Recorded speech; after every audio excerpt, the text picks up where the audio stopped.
자, 이번에는 그 사건의 실체를 좀 깊이 있게 들여다보는 사건 그건 이렇습니다 시간입니다. 자, 박성배 변호사 그리고 승재현 한국형사정책연구원 연구위원과 함께 해보겠습니다. 두 분 안녕하십니까? 네, 안녕하십니까. 예, 오늘 먼저 좀 우리가 들여다볼 사건요. 지리산 청학동에 있는 한 서당에서 이 폭행 학대 사건, 이게 좀 내용을 보니까 너무 충격적입니다. 보니까 또 서당에서 벌어진 일이고요. 이게 이제 그러면은 자, 이게 보니까 10대 남학생들이 이제 또래한테 이렇게 이런 그냥 폭행도 아니고요. 보니까 그 성적인 고문도 일삼았다 이런 내용이 나와 있는데 간단히 어떤 내용인지 좀 정리를 좀 해주시죠. 이거는 박 변호사님. 지난해 2월 경남 하동 한 서당 기숙사에서 10대 남학생이 함께 생활하던 또래 학생 2명에게 체액을 안 먹으면 잠을 재우지 않겠다는 협박을 당합니다. 예. 거부를 하자 가해 학생들이 침을 뱉거나 발로 목을 누르는 등 폭행을 하고요. 예. 화장실로 끌고 가서 끌어안친 다음에 실제로 한 학생이 체액을 뿌리기까지 합니다. 그 이후에 엎드리게 한 뒤에 입을 양말로 틀어막고 항문에 도구를 넣기까지 하는데 제가 언급하면서도 상당히 거북합니다. 그 외에도 평소에도 주먹질을 하는 등 폭행이 이어져 왔다고 합니다. 이 사건으로 가해 학생들이 아동 청소년의 성보호에 관한 법률 위반으로 지난해 12월에 기소된 상황입니다. 아, 그렇군요.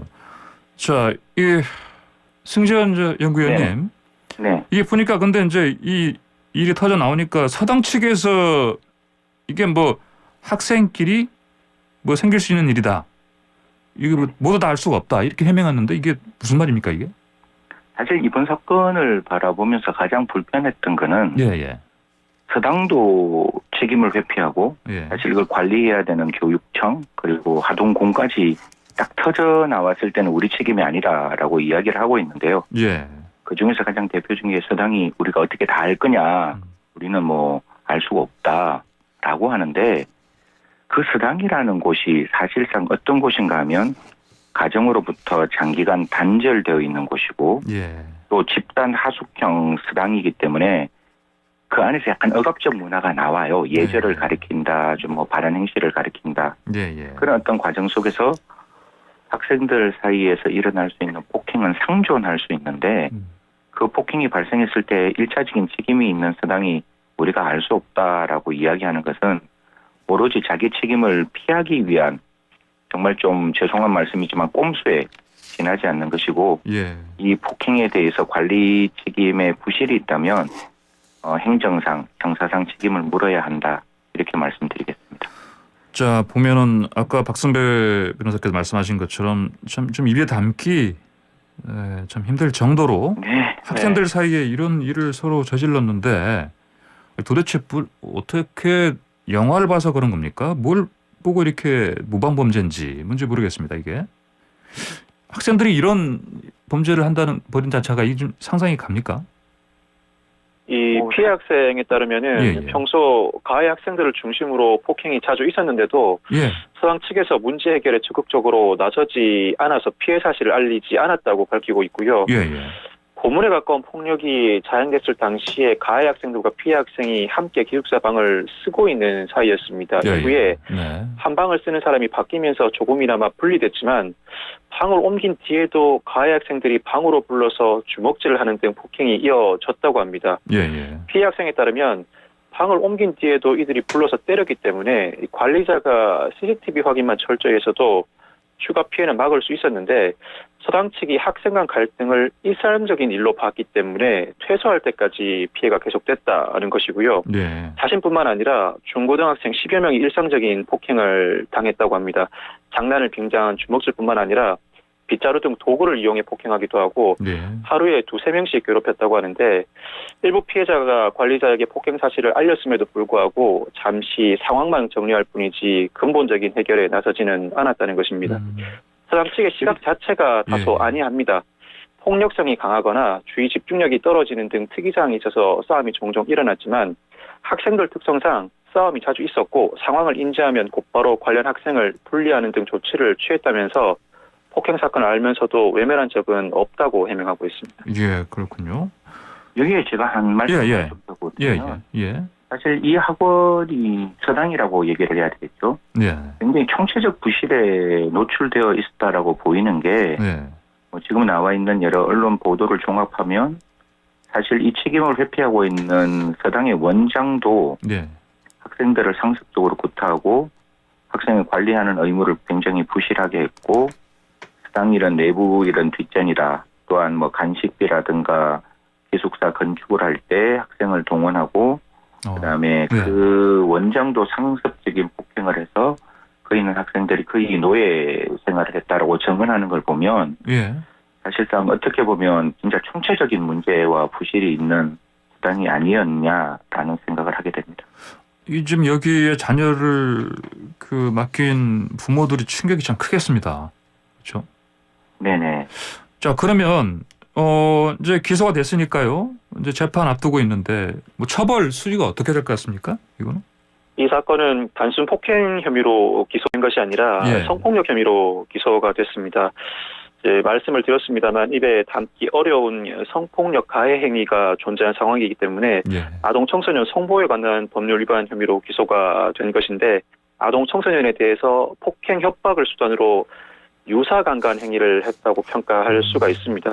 법정형도 상당히 높은데 일반 성인의 가해 행위였다면 가학적 침해 행위인데다 계속적 반복적 범행이고 상습범인 점에서 징역 5년에서 9년 사이가 선고될 것으로 예상됩니다만 이 사건의 경우에는 가해 학생들이 19세 미만 소년입니다. 따라서 소년법에 따라 부정기형, 장기 몇 년, 단기 몇 년의 형이 선고될 것으로 보이고 소년의 특성을 감안해 그 형이 상당 부분 감경될 것으로 보이지만 그렇다고 하더라도 상당 기간에 걸쳐서 상당히 충격적인 가해 행위가 반복되어 왔기 때문에 그 형량이 대폭 감경되지는 않지 않을까 싶습니다.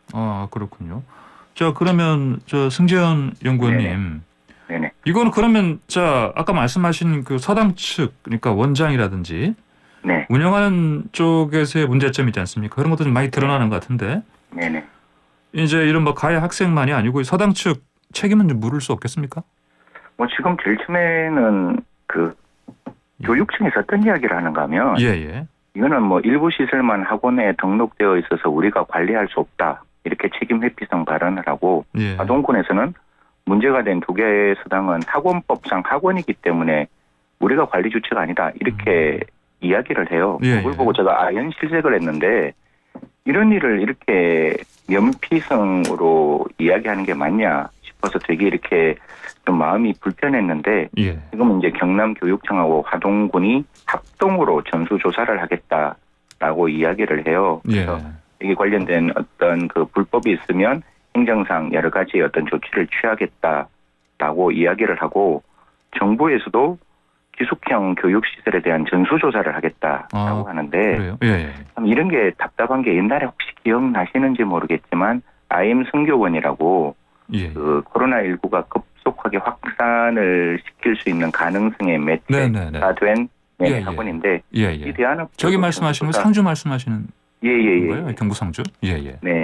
전수조사하겠다는데 지금까지 여전히 오리무중이거든요.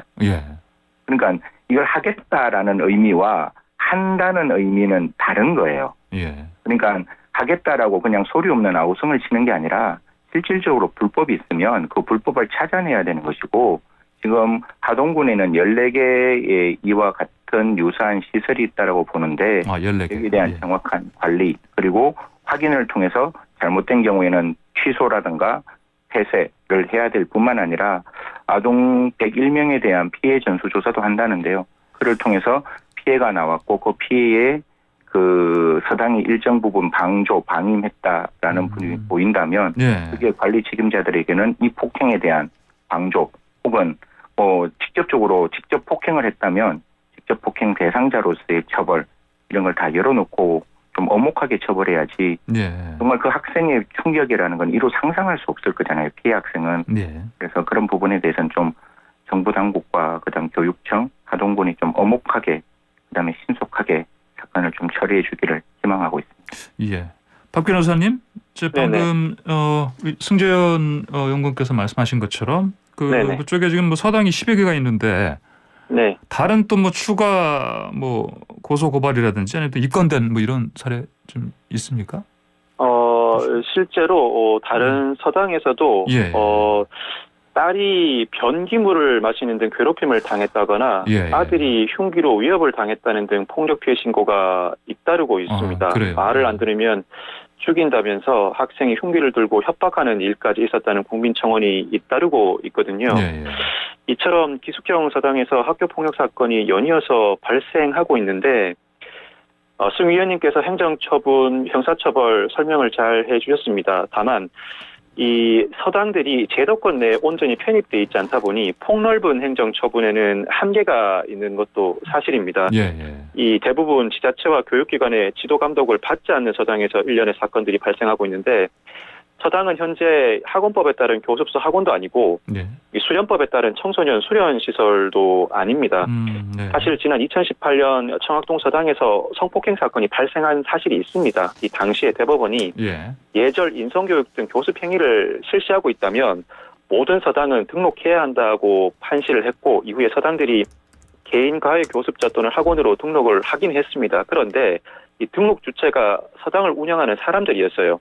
원래 운영하던 서당 시설 자체는 폐쇄하지 않고 숙소, 즉 아이들이 살고 있는 하숙 개념으로 계속 운영되어 오고 있었거든요. 이렇게 운영되어 오고 있는 이 시설에 대해서는 직접적으로 교습소 학원, 청소년 수련시설로 보고 관련 법령을 적용하기가 상당히 어려운 대목이 있습니다. 이 폭력 사태 예방하기 위해서는 현재 숙소로 운영되고 있는 서당도 기숙성 학원 등으로 구성해서 제도권으로 끌어들여야 좀 더 폭넓은 행정처분과 관리 감독이 가능하지 않을까 싶습니다. 알겠습니다. 승지현 연구원님, 서당 측에서 근데 뭐 억울하다 이렇게 입장을 주장하는 것 같아요 보니까요? 뭐 서당에서는 당연히 그렇게 이야기를 해야 되겠죠. 자기들이 알고 있었는데 이걸 막지 못했다라고 하면 온전한 비난이 자기들한테 좀 가게 되는 건데 그 서당의 학생을 맡긴 부모와 학생의 입장에서는 내가 폭행을 당하고 내가 진짜 가혹한 행위를 당하기 위해서 서당에 가는 건 절대로 아닐 거 아니에요. 그런 과정 속에 있는 학부모와 학생의 입장을 생각하면 서당 측에서 이야기하는 거는 여러모로 부적절을 하지 않느냐라는 생각이고 아까 우리 박성배 변호사님 너무 말씀 잘 주셨지만 언제나 행정이 뒷북 행정이라는 걸 지울 수가 없을 것 같아요. 저도 2018년 그 사건을 봤을 때 이게 뭔가 좀 잘 이제 정비가 되겠구나라고 생각을 했지만 2021년 지금 현재에도 똑같은 일이 발생하고 있는 것이고 학원이라는 기숙사 형태의 서당은 한 영역에서 폭행이 발생하면 제가 말씀드렸다시피 학교는 집에 올 수 있지만 기숙사 학원은 24시간을 같이 있는 곳이고 그들의 또래 문화를 생각하면 폭행이 확산되지 폭행이 중단되지는 않거든요. 그런 어떤 폭행의 악순환이 일어나는 곳에 있는 그걸 관리하는 사람이 그거를 제대로 관리를 못했다라는 거는 입이 10개라도 저는 할 말이 없다라고 생각하고 이 부분에 대해서는 회피가 아니라 책임을 먼저 지고 어떻게 피해 학생들에게 보상할 수 있을지 그리고 자기가 책임을 어떻게 질 수 있을지에 대한 선행적인 반성 필요하다고 생각합니다. 알겠습니다. 자, 지금 박성배 변호사 그리고 승재현 한국형사정책연구원과 함께하는 사건 그건 이렇습니다. 코너 진행하고 있습니다. 잠깐 광고 듣고요. 2부 돌아와서 그 울산 시장 선거 개입 의혹 사건 요거 좀 자세히 들여다보겠습니다.